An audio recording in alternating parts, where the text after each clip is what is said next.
Hello mga ka-firing. Nagda-dry fire ako sa bahay kasi ganba na.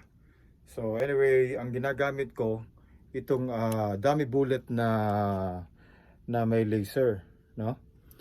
Anong advantage nito? Nakikita mo kung saan papunta ang target mo. Nakikita mo siya through sa laser, ano?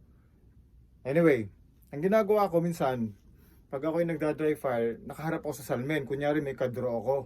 So ganito yan. Ito sa inyo ha. So, yan ang salmin. Kunyari siya ang kadro ko. Ngayon, pag nag-headshot ako sa kanya, of course, may laser, ano? Makikita mo ngayon kung saan ka tumama doon. Pero magre-reflect yun sa akin.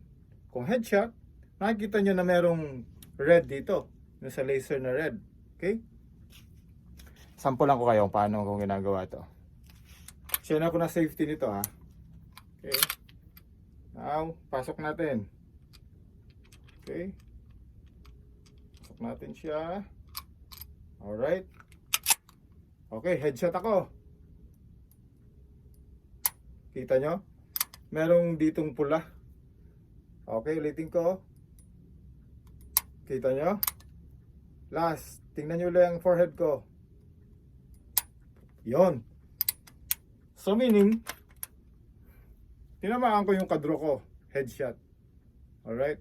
So first, ganun muna ang practice ko. May accuracy. Sunod, wala na, nagki-quick draw na ako. Bubunutin ko na siya dito. Ganyan na. Tira na. Yon, ganun. Kahit tulong ng laser. Dahil alam mo kung saan ka natama. Okay? At saka pangalawa, alam mo yung iyong firing pin. Okay siya. Alright? So, yun lang kaunting isinashare ko sa ating mga ka-beginners na mahilig sa pistol. Especially 1911 45. Okay? See you guys.